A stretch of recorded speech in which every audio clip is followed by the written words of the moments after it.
முந்திரி பருப்பு சிக்கன் செய்ய போகிறேன், வாங்க பார்க்கலாம்.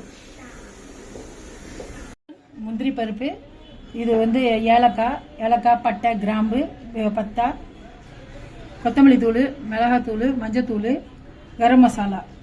இது தயிர், இது வந்து வெங்காயம் கட் பண்ணி வறுத்த வெங்காயம், முந்திரி பருப்பு, தயிர், வெங்காயம் 3 சேர்த்து மிக்சியில் அரைக்க போகிறேன்.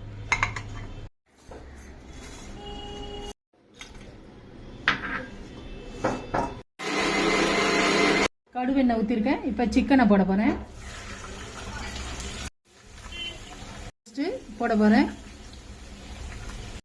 மசாலா போட்டுருவோம். உப்பு, இந்த அரைச்ச பேஸ்ட்டை போட்டுருவோம். இப்போ